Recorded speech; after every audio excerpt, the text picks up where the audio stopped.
Welcome my dear students AB school નવસારીની online lecture સિરીઝની અંદર હું કેજે ગોસ્વામી તમારું સ્વાગત કરું છું। મિત્રો, આ લેક્ચરથી આપણે એક નવું ચેપ્ટર શરૂ કરીએ છીએ, કેમિકલ કાઇનેટિક્સ, રાસાયણિક ગતિકી। બરાબર, ખાસ અગત્યનું ચેપ્ટર છે। તમે કોમ્પિટિટિવના પોઈન્ટ ઓફ વ્યૂથી ગણો કે બોર્ડના પોઈન્ટ ઓફ વ્યૂથી ગણો, ખાસ અગત્યનું ચેપ્ટર છે। આમ ગણો તો બોર્ડમાં 8 માર્કનું ચેપ્ટર છે, પણ બ્લુપ્રિન્ટ આપણે ફોલો કરતા નથી એટલે એનો કોઈ મતલબ છે નહીં। બરાબર, એટલે 8 માર્કનું ચેપ્ટર એવું સૂચવેલું છે, પણ એનું કંઈ નક્કી હોતું નથી। 8 માર્ક કરતા વધી પણ જાય અને ઘટી પણ જાય, પણ આ ચેપ્ટર એવું છે જેમાંથી ઘટવાની સંભાવના કેવી છે? ઓછી। ક્લિયર? ખાસ અગત્યનું ચેપ્ટર છે અને આની અંદરથી સારા એવા માર્ક્સનું તમારા કોમ્પિટિટિવ એક્ઝામની અંદર, એટલે કે જેડબલઈ હોય કે નીટ હોય, એની અંદર પણ તમને પૂછાતું હોય છે। બરાબર, તો ખાસ અગત્યનું ચેપ્ટર છે, એટલા માટે આનો અભ્યાસ આપણે ખાસ બરાબર રીતે કરીશું। અને ખાસ કરીને પહેલેથી ધ્યાન રાખજો મિત્રો, જે કોન્સેપ્ટ ધીમે ધીમે આવતા જશે, બરાબર, એ પ્રમાણે ધ્યાન રાખજો। દાખલા વાળું ચેપ્ટર છે, થિયરી ઓછી પૂછાય છે, દાખલાઓ મેક્સિમમ પૂછાય છે, તો એના ઉપર ખાસ ધ્યાન રાખજો। અને અમુક થિયરી જે પૂછાતી એ ઓલરેડી નીકળી ગયેલી છે આપણા આ સિલેબસમાંથી, બરાબર, એટલે કે આ વર્ષ પૂરતી, તો એ થિયરી પણ હવે પૂછાઈ શકે એવી નથી। એટલે આઈએમપી થિયરીમાંથી કદાચ પૂછાય થિયરી હોય તો એ પૂછી શકાય, તો એ પણ હવે નીકળી ગઈ છે। એટલે દાખલા ઉપર ખાસ કોન્સન્ટ્રેટ આપણે કરવાનું છે, બરાબર, તો એ આપણે કરીશું। જે તે સમયે જે દાખલો આવશે એમાં હું આઈએમપી મોસ્ટ આઈએમપી કહીશ, તો એ તમારે બરાબર ટીક કરતા જવાના અને આપણે એને સોલ્વ કરતા જઈશું। ક્લિયર? તો શરૂઆત કરીએ કેમિકલ કાઇનેટિક્સની। પહેલા કેટલીક વાતો કરી કે આ શું રાસાયણિક ગતિકી, પેલા પાઠનું નામ શું કહેવા માંગે છે એ જોઈએ। બરાબર, તો જ્યારે કોઈ રાસાયણિક પ્રક્રિયાનો આપણે અભ્યાસ કરીએ, બરાબર, માનો કે હું તમને કોઈ રાસાયણિક પ્રક્રિયા આપું કે ભાઈ આનો અભ્યાસ કરો, તો રાસાયણિક પ્રક્રિયાનો અભ્યાસમાં તમે શું કરશો? બરાબર, તો રાસાયણિક પ્રક્રિયા નો અભ્યાસ, જો તમને હું એમ કહું કે રાસાયણિક પ્રક્રિયાનો અભ્યાસ કરો, તો રાસાયણિક પ્રક્રિયાનો અભ્યાસ એ મુખ્યત્વે 3 ક્વેશ્ચન પર આધારિત હોય છે। બરાબર, 3 ક્વેશ્ચન ઉપર આધારિત હોય। તો પહેલો ક્વેશ્ચન આપણી પાસે આવે અભ્યાસની અંદર, પહેલો ક્વેશ્ચન આવે, બરાબર, પહેલા તો રાસાયણિક પ્રક્રિયા થશે કે નહીં, પછી બીજા ક્વેશ્ચન આવે। બરાબર, તો પહેલો જ આપણો ક્વેશ્ચન શું આવે કે પ્રક્રિયા થશે કે નહીં?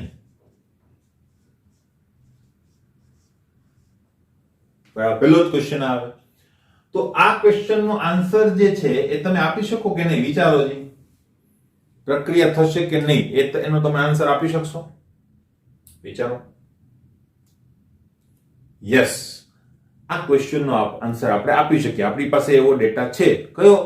તો આપણને ખ્યાલ છે, બરાબર, કોઈ પ્રક્રિયા ક્યારે થાય, ક્યારે ના થાય, તો આ બધી વસ્તુની માહિતી આપણે મેળવેલી છે ઉષ્મા ગતિશાસ્ત્રની અંદર।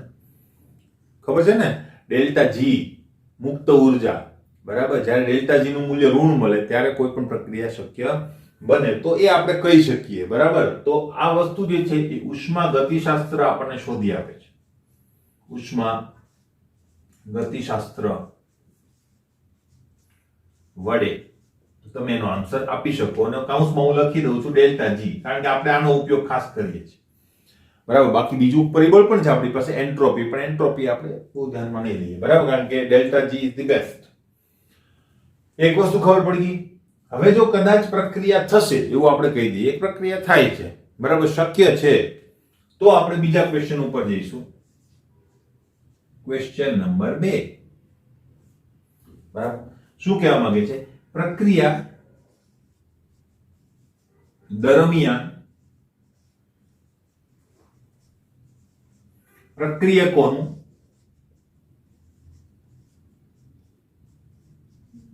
કેટલા પ્રમાણમાં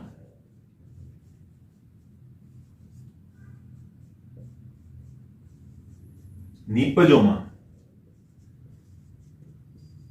રૂપાંતર થશે?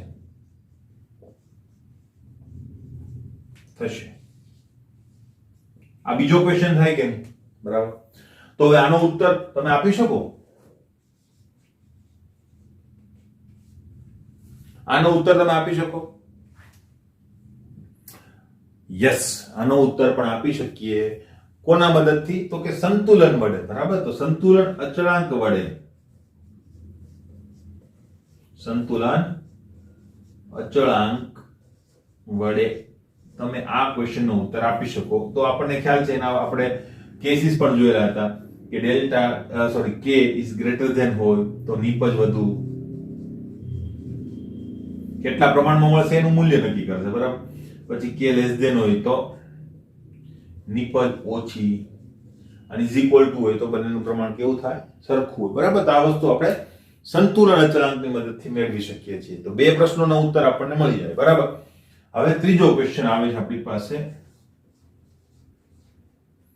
કે ખબર પડી ગઈ પ્રક્રિયા થાય છે, પ્રક્રિયામાં આટલી નીપજો મળે છે, તો શું ઇનામ છે?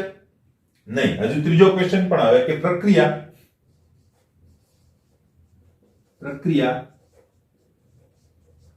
કેટલા સમયમાં પૂર્ણ થશે? તો આનો આન્સર મારે આપવો હોય તો આનો આન્સર હું આપી શકું નહીં. અત્યારે મારી પાસે કઈ નથી કે જેના કારણે હું આન્સર આપી શકું. તો બસ આ છેલ્લો ક્વેશ્ચન જે છે એનો જ ઉત્તર આપણે આ ચેપ્ટર ની અંદર જોવાનો છે, જેને કહેવાય છે રાસાયણિક ગતિકી.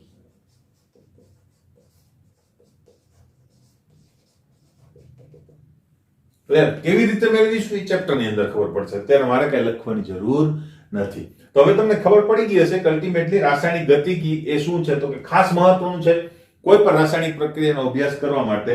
કારણ કે અલ્ટિમેટલી તમને ખબર હોય કે ભાઈ આ વસ્તુ બને છે, પણ કેટલા સમયમાં બનશે એ વસ્તુ પણ ખાસ અગત્યની છે. આપણને ખબર છે ક્રૂડ ઓઇલ બને છે, શેમાંથી બને છે? અશ્મિકૃત ઇંધણમાંથી બને છે. કેવી રીતે બને છે? તો ઊંચું તાપમાન, ઊંચું દબાણ જો આપો તો બની જાય. પણ તો પણ બનાવી શકીએ છીએ આપણે? નહીં, કારણ કે આપણે એમ કહીએ છીએ કે પુનઃઉત્પાદિત ઉર્જાનો સ્ત્રોત નથી. તમે નથી એ વસ્તુ કરી શકતા, ક્રૂડ ઓઇલ તમે નથી બનાવી શકતા. એનું કારણ શું? તો કે પ્રક્રિયા અતિ ધીમી છે, કરોડો વર્ષો માંગી લે એવી પ્રક્રિયા છે, તો એને તમે રીપ્રોડ્યુસ કરી શકો નહીં. બરાબર, તો અહીંયા એ વસ્તુ છે, પ્રક્રિયા શક્ય છે પણ તમે કરી શકતા નથી. બરાબર, તો એ કોણ કહે છે તમને? ગતિકી કહે છે કે ભાઈ ધંધા કરાય નહીં, કારણ કે એમાં કરોડો વર્ષો લાગે. ક્લિયર? તો આ વસ્તુ જે છે એ ખાસ અગત્યની છે. બીજું ઉદાહરણ આપો. માનો કે હું તમને એમ કહું મારી પાસે જબરજસ્ત પ્રક્રિયા છે, બરાબર, અને એ પ્રક્રિયાની 100% નીપજો મળે, પૂરેપૂરા પ્રક્રિયકોનું નીપજમાં કન્વર્ઝન થઈ જાય, બરાબર, તો પ્રોફિટ પણ 100% મળે આપણને. બરાબર, પ્રોફિટ સારામાં સારું મળી જાય તો કે બેસ્ટ. બરાબર, એક પ્રક્રિયા આપણે કરીએ, ક્યારે પૂરી થશે? તો કે 5 વર્ષે પૂરી થશે. તો એ પ્રક્રિયા કોઈ ઇન્ડસ્ટ્રી વાળો એક્સેપ્ટ કરે નહીં. કેમ ભાઈ? તો કે 5 વર્ષમાં એક બેચ નીકળે તમારે, 5 વર્ષમાં એક બેચ નીકળે, એની કરતા ભલે મારી પાસે એક પ્રોસેસ એવી છે જે 50% જ કામ કરે છે, 50% જ નીપજો આપે છે, છતાં પણ હું 50% નીપજો હું કલાકની અંદર બનાવીને તૈયાર કરી આપું. બરાબર, તો એ કલાકની અંદર તમે 5 વર્ષમાં કેટલું મટીરીયલ કાઢી શકો? બરાબર, એક નાનકડા એવા પાત્રની અંદર. અને પહેલા માટે તમારે 100% પ્રક્રિયા છે, પણ માટે વેઇટ કેટલું કરવું પડે? 5 વર્ષ. તો 5 વર્ષ સુધી તમારા એમ્પ્લોયનો પગાર ગણો, ઇલેક્ટ્રિસિટી ગણો, મેન પાવર ગણો, આ બધું તમે ગણો તો અલ્ટિમેટલી મોંઘું પડે. બરાબર, એ કોણે કીધું કે પ્રક્રિયા ના કરાય? રાસાયણિક ગતિકી આપણને કીધેલું છે. ખબર પડી? એટલે રાસાયણિક પ્રક્રિયા સારી આદર્શ કોને કહેવાય? તો કે વધુમાં વધુ નીપજો મળતી હોવી જોઈએ, પ્લસ ઓછામાં ઓછા સમયમાં પણ એ પૂર્ણ થતી હોવી જોઈએ, તો કહેવાય કે પ્રક્રિયા જે છે એ સારી છે અને એ વસ્તુ આપણે કરી શકીએ. ક્લિયર? તો રાસાયણિક ગતિકીમાં આ પ્રકારનો અભ્યાસ આપણે કરવાનો છે. ખબર પડી? બીજી એક વસ્તુ, હવે આની અંદર તમે એનું નામ જુઓ, કેમિકલ કાઇનેટિક. તો કાઇનેટિક શબ્દ જે છે એ કાઇનેસિસ ઉપરથી આવેલો છે. બરાબર, એનો મતલબ થાય છે ગતિ. તો અલ્ટિમેટલી એ પણ ઘણીવાર MCQ માં પૂછાતું હોય છે. તો એ બધું બરાબર પ્રસ્તાવના જે છે ને બરાબર વાંચી લેજો એટલે તમને ખ્યાલ આવશે. બરાબર, ત્યાર પછીનો આપણે એક નાનકડો ક્વેશ્ચન જોઈ લઈએ. જોઈએ મિત્રો, તો મેં જસ્ટ હમણાં કીધું એ પ્રમાણે કે કાઇનેટિક શબ્દ જે છે કાઇનેસિસ ઉપરથી આવેલો છે. એ ગ્રીક વર્ડ છે, આપણે યાદ રાખજો. અને એનો મતલબ જે છે એ હલનચલન, મૂવમેન્ટ એવો થાય છે. ગતિના અનુસંધાનમાં તમે તેને લઈ શકો. ક્લિયર? તો જોઈ લઈએ. બીજો એક શોર્ટ ક્વેશ્ચન, બરાબર, કે ભાઈ પ્રક્રિયા પૂર્ણ થવાના કિસ્સામાં અથવા તો અનુસંધાનમાં પ્રક્રિયાના પ્રકારો જણાવો. તો કોઈ પણ પ્રક્રિયા એની ગતિના અનુસંધાનમાં તમે 3 પ્રકારે વહેંચી શકો. તેના 3 પ્રકાર છે.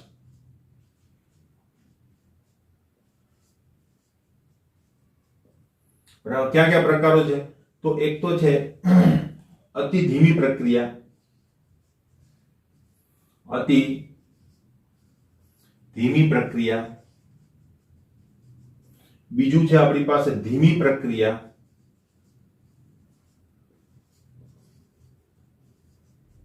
અને ત્રીજું છે ઝડપી પ્રક્રિયા.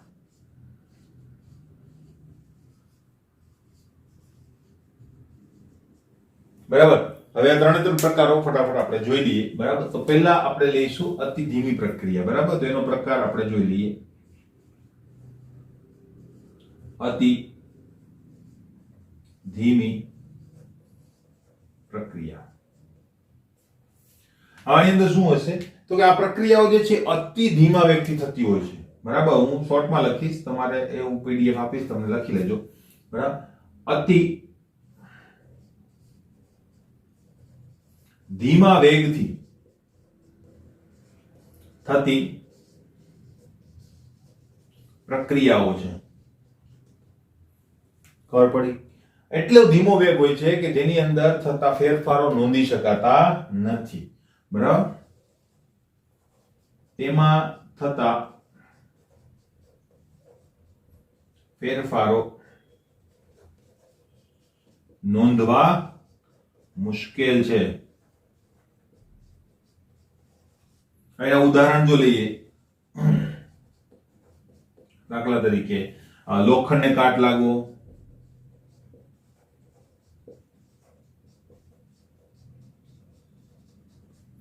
બરાબર, પછી રેડિયો એક્ટિવ વિભંજન,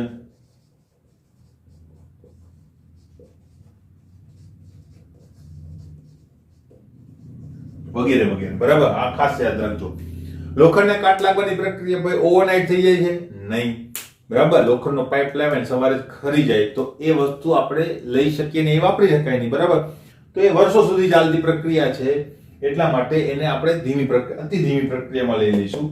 રેડિયો એક્ટિવ વિભંજન, આ પણ અતિ ધીમી પ્રક્રિયા છે. તમને ખ્યાલ છે કે મેં ઘણીવાર વાત કરેલી છે કે રેડિયમનું એક સમસ્થાનિક છે, એનો વિભંજનનો દર હાફ લાઈફ ટાઈમ 1600 વર્ષનો છે. બરાબર, એટલે ત્યારે તો એની સાંદ્રતા ઘટીને અડધી થાય. બાકીની અડધી સાંદ્રતા માટે એના કરતા પણ વધારે સમયની જરૂર તમારે પડે. એનો મતલબ કે એ અનલિમિટેડ ટાઈમ સુધી ચાલતી પ્રક્રિયા છે, તો તમે એને મોનિટર કરી શકો નહીં. એની અંદર તમે સાંદ્રતાના ફેરફારો નોંધવા જાઓ તો એ નાનકડા ટાઈમ પીરિયડની અંદર એ વસ્તુ બદલાતી હોતી નથી. એવી જ રીતે ઇન્ટરસ્ટેલર સ્પેસમાં જેટલી વસ્તુ થાય છે બધી અતિ ધીમી પ્રક્રિયાઓ છે. દાખલા તરીકે સૂર્યની ઉંમર ધીમે ધીમે વધતી હોય તે પણ અતિ ધીમી પ્રક્રિયા છે. ચંદ્ર પૃથ્વીથી ધીમે ધીમે દૂર જાય છે, પણ અતિ ધીમી પ્રક્રિયા છે. બરાબર, કે જેને તમે ઓવરનાઇટ નોંધી શકો નહીં. બરાબર, તો એ બધી અતિ ધીમી પ્રક્રિયાઓ છે. બરાબર, કે જે આપણા ટાઈમ સ્કેલ મુજબ કેવી છે? બહુ ધીમી, એને નોંધવી શક્ય નથી. હવે કોઈ રેડિયો એક્ટિવ વિભંજનના કારણે કેટલું વિભંજન થાય છે પોતાના આખા જીવનકાળ દરમિયાન પણ જો એ મોનિટર કરે, બરાબર, અને 100 વર્ષનું પૂરેપૂરું જીવન એની અંદર ખોપાઈ જાય તો પણ એ માપી શકે નહીં, કારણ કે આનો વિભંજનનો અડધો લાઈફ ટાઈમ 1600 વર્ષનો છે. તમે 100 વર્ષમાં પણ શું માપી લેવાના? ખબર પડી? એટલે એ વસ્તુ બધી, એટલે એવી કહેવાય ને કન્વેન્શનલ મેથડ જે છે, બરાબર, કે જે આપણી પાસે છે એના મુજબ એ માપી શકાય નહીં. તો તમને એમ થશે ખરા સર આ 1600 વર્ષ કોણે કીધું, કેવી રીતે આવ્યું? તો એ માપી શકાય, પણ એના માટેની જે મેથડ છે એ કેવી હોય છે? જુદી હોય છે. ક્લિયર? તો આ વસ્તુ જે છે એ ખાસ અતિ ધીમી પ્રક્રિયામાં આવશે. નંબર 2 ઉપર જઈએ, ધીમી પ્રક્રિયા.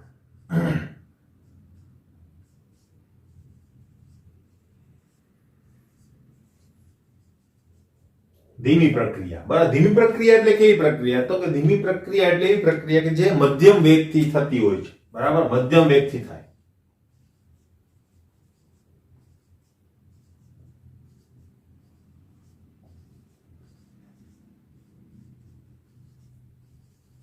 તેમાં થતા ફેરફારો જે છે એ નોંધી શકાય.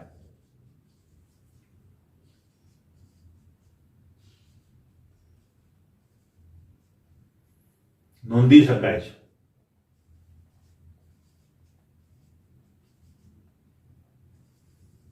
દાખલા તરીકે હવે આ છે ને એવી પ્રક્રિયા હોય છે કે જે મધ્યમ વેગથી થતી હોય કે જેનો ફેરફાર નોંધી શકાય, બરાબર. હવે એ ફેરફારો એનો મતલબ એની અંદર સાંદ્રતા કે રંગનો જે ફેરફાર થાય છે એની વાત આપણે કરીએ છીએ. તો એ નોંધી શકાય તેના ઉદાહરણ ક્યાં થશે? તો ભાઈ જો એક ઉદાહરણ તમને આપેલું છે પણ એની માહિતી તમને આગળ ઉપર મળશે, બરાબર. ખાંડનું વ્યુત્ક્રમણ, ખાંડનું વ્યુત્ક્રમણ, ઇન્વર્ઝન કહેવાય.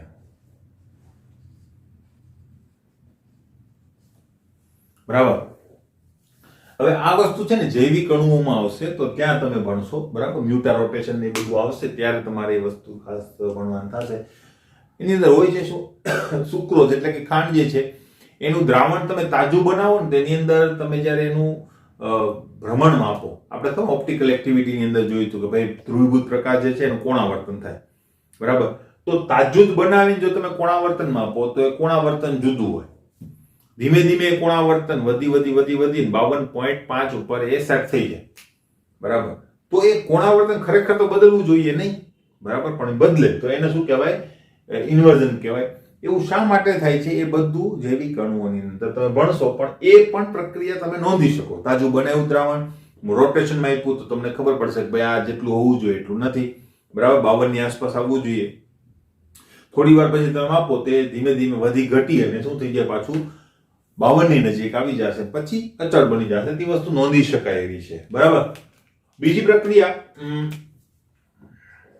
ખાંડનું જળ વિભાજન પણ તમે લખી શકો, બરાબર. બીજી પ્રક્રિયા પણ હું લખી શકું, ખાંડનું જળ વિભાજન, બરાબર. એસ્ટરનું જળ વિભાજન, આનો ખાસ ઉપયોગ કરીશું આપણે. એસ્ટરનું જળ વિભાજન. આ બધી પ્રક્રિયાઓ જે છે એ પ્રક્રિયાઓને આપણે નોંધી શકીએ એટલી ઝડપથી થતી હોય છે તો એ પ્રક્રિયાઓને ધીમી પ્રક્રિયાઓ કહેવામાં આવે, બરાબર. પછી આવે છે આપણી પાસે ઝડપી પ્રક્રિયા. અતિ ઝડપી પ્રક્રિયા પણ તમે એને કહી શકો, બરાબર.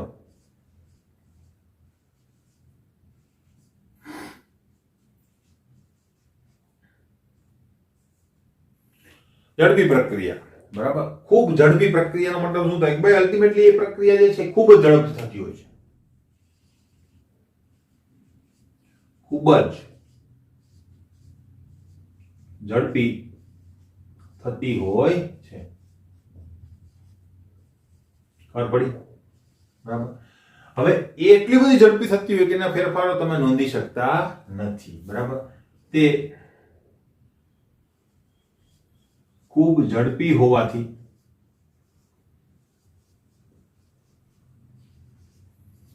તેમાં થતા ફેરફારો નોંધવા શક્ય નથી.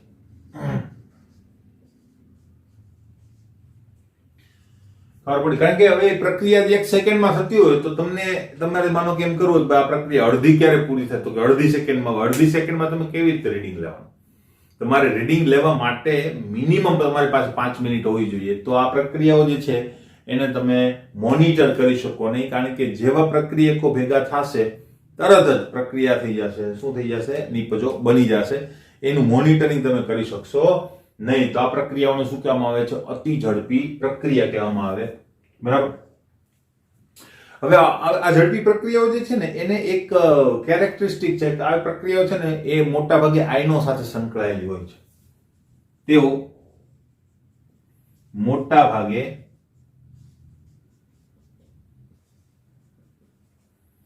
આયનો સાથે સંકળાયેલી હોય છે.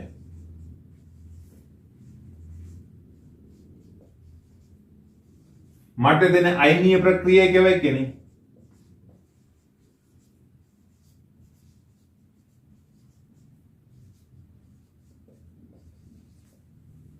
ક્લિયર? આયનો સાથે સંકળાયેલી હોય અને એટલા માટે એને આપણે આયનીય પ્રક્રિયા પણ કહીએ છીએ. એનું ઉદાહરણ લેવું હોય તો ઉદાહરણ આપણે આપી દઈએ, બરાબર. દાખલા તરીકે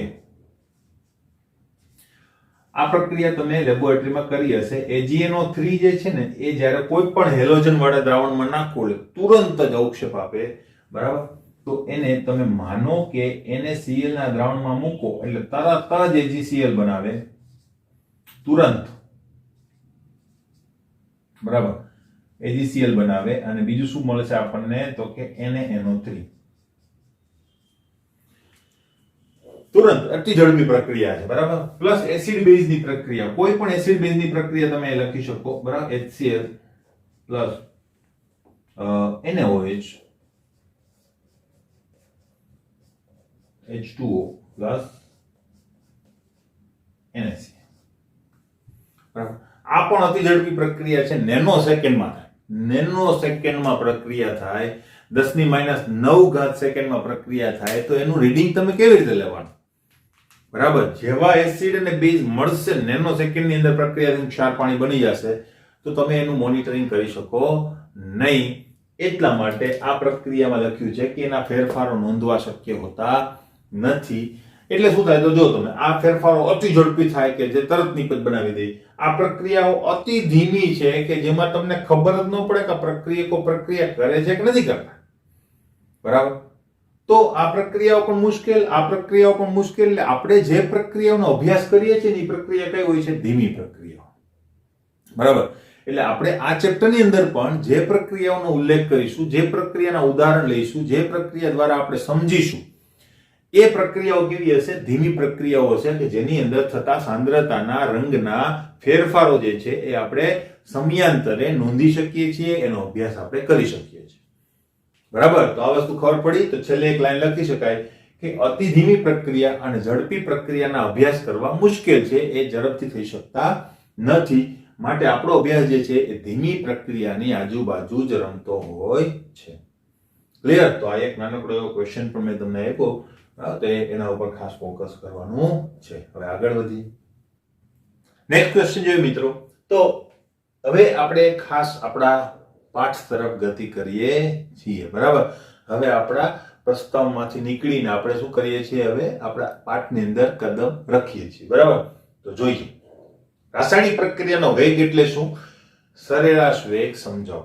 તો મિત્રો આપણે છે ને વેગ બે પ્રકારના જોઈશું. એક તો સરેરાશ વેગ અને એક છે તાત્ક્ષણિક વેગ, બરાબર, અથવા તો ઇન્સ્ટન્ટ વેગ. તો એ ઇન્સ્ટન્ટ વેગ કે ઇન્સ્ટન્ટ વેલોસિટી જે છે એ આપણે શું કરીશું? બંનેને જોઈ લઈશું, બરાબર. તો પહેલા આપણે સરેરાશ વેગ લઈશું, એને કહેવાય average velocity, average rate of reaction, બરાબર. તો પહેલા એની વાત કરીશું, ત્યાર પછી આપણે તાત્ક્ષણિક વેગની વાત કરીશું. તો જોઈ લઈએ, શરૂઆત કરીએ.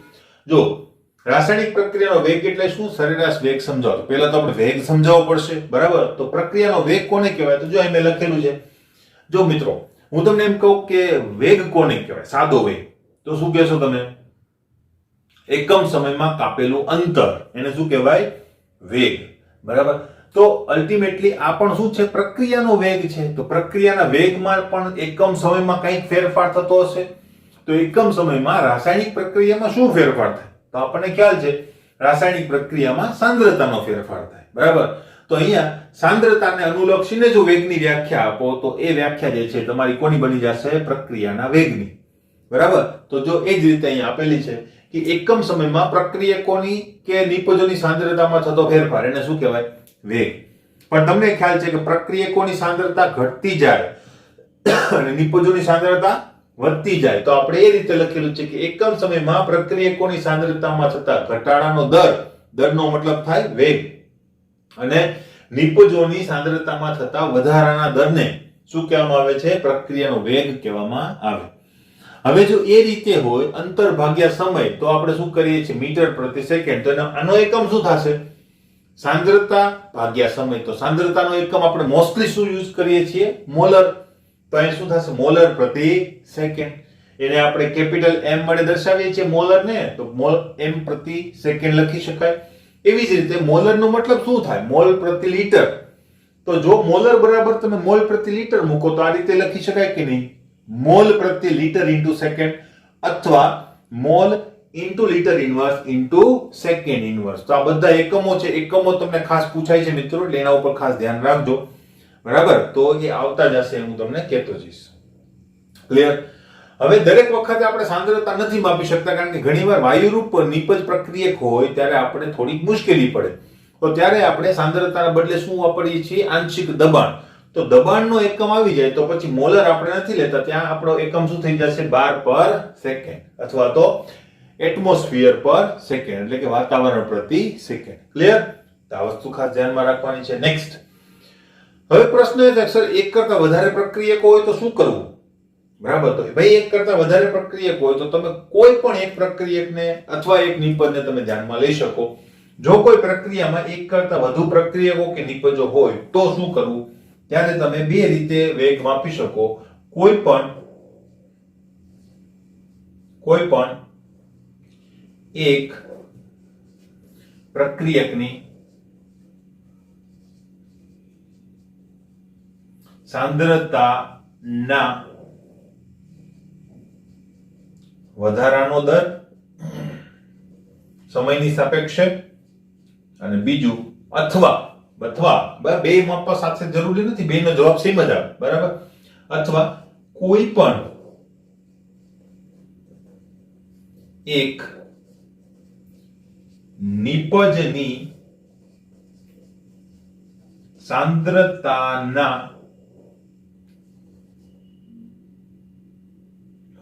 પ્રક્રિયકોની સાંદ્રતામાં ઘટાડો થશે, અને અહીંયા શું થશે? સાંદ્રતાના વધારાનો દર.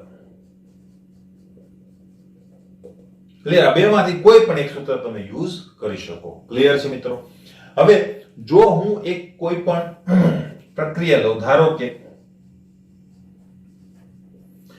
કોઈ એક પ્રક્રિયા છે R થી P. મોટા ભાગે આ પ્રક્રિયા આપણે લઈશું R ફોર રિએક્ટન્ટ અને P ફોર પ્રોડક્ટ. બરાબર? એટલે R થી P લીધેલું. તમને એમ થાય સર A થી B કેમ ના લીધું? તો R ફોર રિએક્ટન્ટ અને P ફોર પ્રોડક્ટ. બરાબર? તો આ પ્રક્રિયા માટે પ્રક્રિયાનો વેગ કેવી રીતે? તો કે બે રીતે આપણે અનુલક્ષીને કહી શકીએ. બરાબર? તો આપણે બંને રીતે આપણે જોઈએ. એક તો પ્રક્રિયકોના અનુસંધાનનો,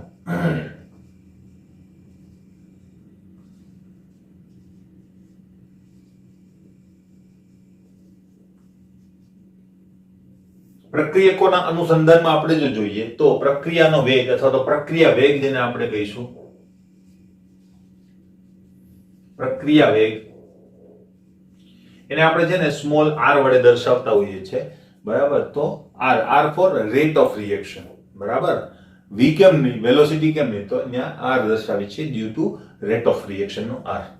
બરાબર? તો r ઇઝ ઇક્વલ ટુ શું થશે? તો કે પ્રક્રિયકોની સાંદ્રતામાં શું થાય? ઘટાડો થાય કે નહીં? તો અહીંયા હું લખીશ પ્રક્રિયકોની સાંદ્રતાનો ઘટાડો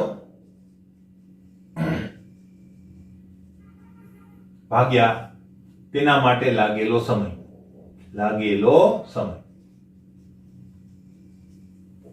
બરાબર? હવે આના બરાબર હું શું મૂકીશ? પ્રક્રિયકોની સાંદ્રતાનો ઘટાડો, મતલબ પ્રક્રિયકોની સાંદ્રતાનો ફેરફારને આપણે ડેલ્ટા વડે દર્શાવીએ. બરાબર? સાંદ્રતાને આપણે ચોરસ કૌંસમાં મૂકીએ છીએ તો ડેલ્ટા r લખાય કે નહીં? બરાબર? અને એવી જ રીતે સમયનો પણ ફેરફાર થાય છે તો સમયના ફેરફારને આપણે ડેલ્ટા t વડે દર્શાવીશું. ક્લિયર? તો આ રીતે આપણે દર્શાવી શકીએ. અહીંયા બધું લખવું પડે આપણે. બરાબર? આમ લખી ના શકાય. જ્યાં ડેલ્ટા r એ શું છે? તો કે સાંદ્રતાનો ફેરફાર. સાંદ્રતાનો ફેરફારનો મતલબ શું? તો કે ભાઈ અંતિમ સાંદ્રતા માઈનસ પ્રારંભિક સાંદ્રતા. બરાબર? હવે તમને ખબર છે અંતિમ સાંદ્રતા માઈનસ હશે, પ્રારંભિક સાંદ્રતા કેવી હશે? પ્લસ હશે. તો અલ્ટિમેટલી આ જે બાદબાકી છે તો માઈનસ આવશે, તો આપણો વેગ માઈનસ થઈ જશે. એટલા માટે આપણે શું કરીએ છીએ? માઈનસ ચિહ્ન આગળ લગાડીએ છીએ. આ ખાસ ધ્યાન રાખવાનું છે. બરાબર? તો અહીંયા ઋણ ચિહ્ન શું સૂચવે છે? ઘટાડો સૂચવે છે. અહીં ઘટાડો લખો ને, ઘટાડો ક્યાં આવી ગયો? અહીંયા. એટલે R2 નાનું હશે કારણ કે સાંદ્રતા ધીમે ધીમે ઘટતી જતી હશે, અંતિમ સાંદ્રતા ઓછી હશે, અને એમાંથી વધારે સાંદ્રતા બાદ કરો તો એનો જવાબ માઈનસ આવશે. પણ વેગ માઈનસ નહીં આવે કારણ કે આનો માઈનસ જવાબ આ માઈનસ સાથે કાઉન્ટર થઈ અને જવાબ તમારો પ્લસ જ આવવાનો છે. ક્લિયર? બરાબર? એનો મતલબ સાંદ્રતાનો ફેરફાર, સાંદ્રતાનો ફેરફાર. ક્લિયર? હવે R2 ને R1 શું છે? તો આપણે એ પણ લખવું પડે. બરાબર? R2 ઇઝ ઇક્વલ ટુ અંતિમ સાંદ્રતા શેમાં હશે? મોલરમાં. બરાબર? અને r જે છે 1 ચોરસ કૌંસ બરાબર કરવાનો મિત્રો એ યાદ રાખવાનું હે ને ગોળ કૌંસ ચાલશે નહીં બરાબર 1 એ શું છે તો કે એ છે પ્રારંભિક સાંદ્રતા એ પણ શેમાં હશે મોલર ક્લિયર તો અહીંયા પ્રક્રિયકોના અનુસંધાનમાં આપણે વેગ મેળવી લીધો એ જ રીતે આપણે નિપજોના અનુસંધાનમાં પણ મેળવી શકીએ બરાબર આ એક પોઈન્ટ લખી શકાય બરાબર કે ભાઈ અહીં ઋણ નિશાની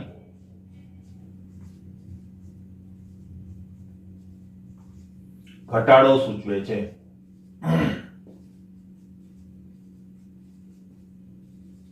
એનું બીજું કોઈ મહત્વ નથી બરાબર છે નેક્સ્ટ કારણ કે વેગ અંતર આ બધી વસ્તુ કોઈ દિવસ ઋણ હોતી નથી બરાબર પછી નિપજના અનુસંધાનમાં જોઈએ અથવા તો નિપજને અનુલક્ષીને એક અનુસંધાનમાં આપણે લખ્યું છે અનુસંધાનમાં શું થશે તો એ આપણે હવે જોઈ લઈએ બરાબર નિપજના અનુસંધાનમાં પ્રક્રિયા વેગ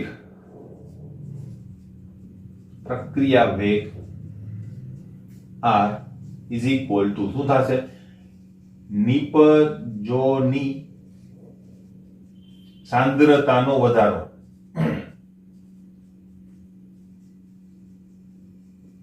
ભાગ્યા શું થઈ જશે લાગેલો સમય બરાબર હવે નિપજોની સાંદ્રતા તો વધતી જ જવાની એટલે અહીંયા કોઈ માઈનસ મૂકવાની જરૂર નથી એટલે શું થઈ જશે ફેરફાર ડેલ્ટા ને ફેરફાર વડે આપણે દર્શાવીએ તો delta p upon delta t હવે અહીંયા પણ લખવું પડે આપણે કે નહીં ભાઈ અલ્ટિમેટલી જ્યાં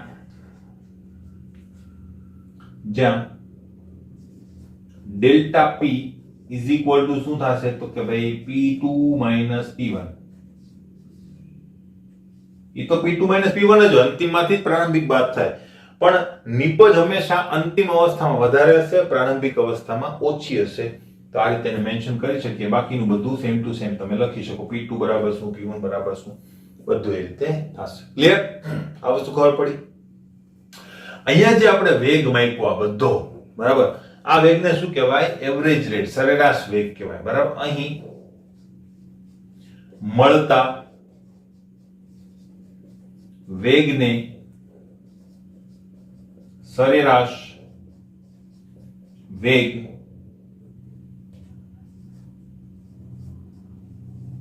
કહે છે તેને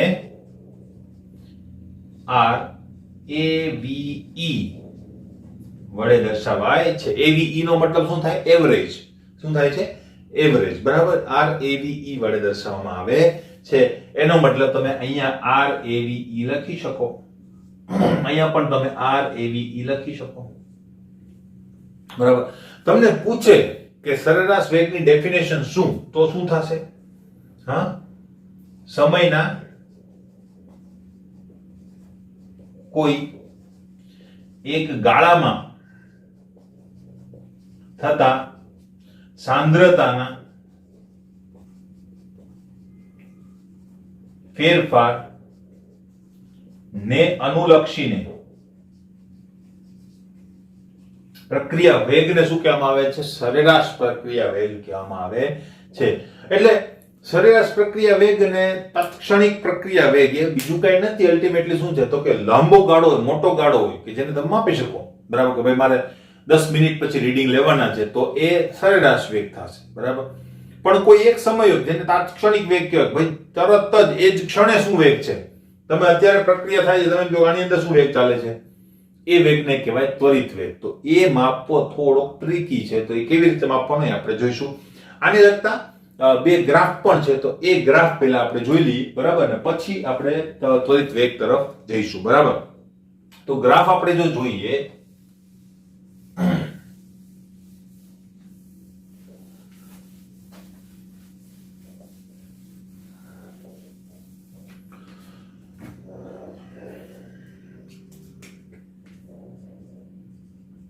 તેના આલેખો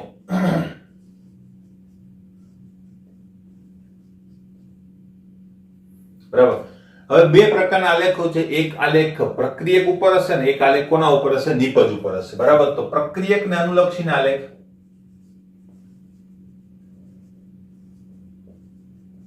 પ્રક્રિયક માટેનો જે આલેખ છે તે, તો એના માટેનો આલેખ સેમ જ હશે. બરાબર. સેમ નો મતલબ પેટર્ન સેમ હશે. બરાબર. અહીંયા શું હશે? સમય.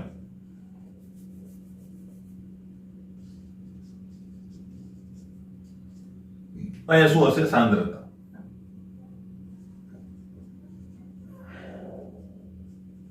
બરાબર. એટલે સમય વિરુદ્ધ સાંદ્રતાનો આલેખ, અને પ્રક્રિયા કોઈને r વડે દર્શાવાય તેને આ રીતે પણ તમે દર્શાવી શકો. બરાબર. સમય સ્મોલ t, સાંદ્રતા કોની? તો કે r ની સાંદ્રતા, તો આ રીતે થાય. બરાબર. ક્લિયર? હવે આ આલેખ જો તમે પ્રક્રિયકોને અનુલક્ષીને લેશો, બરાબર, તો આ સાંદ્રતા કોની હશે? પ્રક્રિયકોની હશે કે નહીં? પ્રક્રિયકોની સાંદ્રતા અને એના માટે લાગેલો સમય. આ હશે અહીંયા ઉગમ બિંદુ 0. બરાબર. તો શરૂઆત, જ્યારે પ્રક્રિયાની શરૂઆત થશે t બરાબર 0 સેકન્ડે, ત્યારે તો પ્રક્રિયકની સાંદ્રતા મહત્તમ હશે કે નહીં? તો એ મહત્તમ સાંદ્રતા જે છે એને કહેવામાં આવે છે r0. બરાબર. r0 કહેવામાં આવે. એટલે આ સાંદ્રતા જે છે એને r0 કહેવાય. 0 સમયની સાંદ્રતા. બરાબર. પ્રારંભિક સાંદ્રતા. ક્લિયર? એટલે આટલી હશે. ત્યાંથી શરૂ થશે પ્રક્રિયા, જેમ આગળ વધશે એમ સાંદ્રતા શું થતી જશે? ઘટતી જશે, ઘટતી જશે, ઘટતી જશે. બરાબર. તો આલેખ તમને આ રીતે મળશે.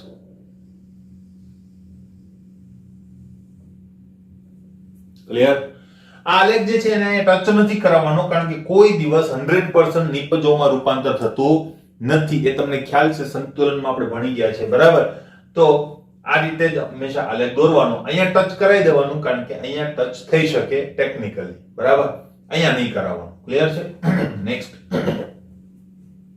હવે માનો કે હું બે સમયનો ગાળો લઈ લઉં. બરાબર. આ t1 સેકન્ડ અને અહીંયા t2 સેકન્ડ. બરાબર. તો આ સમય સાંદ્રતા કેટલી હતી? તો એના માટે હું એના ઉપર એક છેદ કરું તો આના માટેની મને સાંદ્રતા મળશે કે નહીં? અહીંયા આના માટેની સાંદ્રતા મને અહીંયા મળશે કે નહીં? બરાબર. તો t1 સમયની સાંદ્રતા એને હું શું કહી દઈશ? r1. t2 સમયની સાંદ્રતા એને શું કહી દઈશ? r2. બરાબર. તો અહીંયા જે એવરેજ રેટ મને મળે છે RAVE ઇઝ ઇક્વલ ટુ શું થઈ જશે?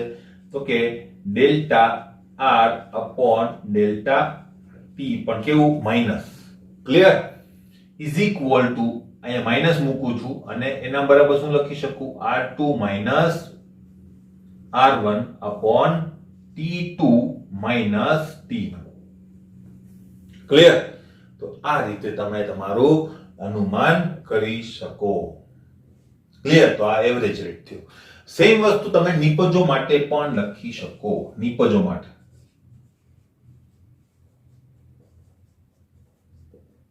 બરાબર. નિપજો માટે શું થશે? તો આલેખ તો સેમ ટુ સેમ, સાંદ્રતા વિરુદ્ધ સમયનો જ આલેખ થાય. બરાબર. સાંદ્રતા વિરુદ્ધ સમય.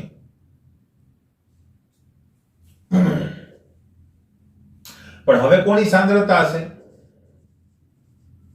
નિપજની સાંદ્રતા. બરાબર. અને અહીંયા કોની સાંદ્રતા હશે? તો કે સોરી, સમય હશે. અહીંયા સાંદ્રતા તો નહીં હોય. બરાબર. નિપજની સાંદ્રતાને આપણે શું કહીએ છીએ? p. બરાબર. એને pt વડે પણ દર્શાવાય, અહીંયા rt વડે પણ દર્શાવાય. આ વસ્તુ જે છે ને rt વડે પણ દર્શાવાય. t સમયની સાંદ્રતા. આ બધું ધીમે ધીમે તમારા હાથમાં બેસી જશે. બરાબર. ક્લિયર? હવે આ ઉગમ બિંદુ t બરાબર 0 સમય, એટલે પ્રક્રિયા હજુ શરૂ નથી થઈ, ત્યારે તમારી સાંદ્રતા નિપજની કેવી હશે? શૂન્ય હશે કે નહીં? બરાબર. તો અહીંયા શૂન્ય સાંદ્રતા હશે. ધીમે ધીમે સાંદ્રતા વધશે અને કેવી થઈ જશે? મહત્તમ બનશે. ક્લિયર? તો તમારો નિપજ વાળો આલેખ છે ને એ આવો આવશે. ઉગમ બિંદુમાંથી શરૂ થશે, 0 થી શરૂ થશે અને આ રીતે તમારો આલેખ આવશે. ક્લિયર? બરાબર. તો અહીંયા પણ જો હું સમયના બે પેરામીટર્સ લઉં, એક અહીંયા અને એક અહીંયા લઈ લઉં, કોઈ પણ જગ્યાએ તમે લઈ શકો અંદાજિત. બરાબર. તો આને t1 કહી દઉં, આને t2 કહી દઉં, કારણ કે પહેલો સમય t1 અને પછીનો સમય t2 થશે. બરાબર. તો t1 સમયની નિપજોની સાંદ્રતા અને t2 સમયની નિપજોની સાંદ્રતા કેટલી હશે? તો કે ભાઈ અહીંયા હશે તમારી p2, અહીંયા હશે તમારું p1. ક્લિયર? તો આના માટે જે તમારો વેગ છે, બરાબર, એ વેગ કેટલો હશે? તો કે ભાઈ આ ક્ષેત્રફળ વડે પણ મેળવી શકાય. હા, આ ક્ષેત્રફળ જે છે ને એના વડે પણ તમે મેળવી શકો, પણ અત્યારે આપણે એની આખા ચેપ્ટર દરમિયાન આપણે નથી ઉલ્લેખ કરવાનો. તો અહીંયા જે RAVE છે એ કેટલો હશે? તો કે ડેલ્ટા P માઇનસ અહીંયા નથી લગાડવાનો, કારણ કે અહીંયા વધારો થતો હશે સાંદ્રતાનો, ઇઝ ઇક્વલ ટુ શું થશે? તો કે ભાઈ P2 minus P1 upon T2 minus T1. તો આ ટાઈપના આલેખો મળે, આ રીતે તમારી ગણતરી તમે કરી શકો. હવે નેક્સ્ટ લેક્ચરની અંદર છે ને આપણે ત્વરિત વેગ અથવા તો તાત્ક્ષણિક વેગ અથવા તો ઇન્સ્ટન્ટ રેટ ઓફ રિએક્શન એ જોઈશું. ક્લિયર છે મિત્રો?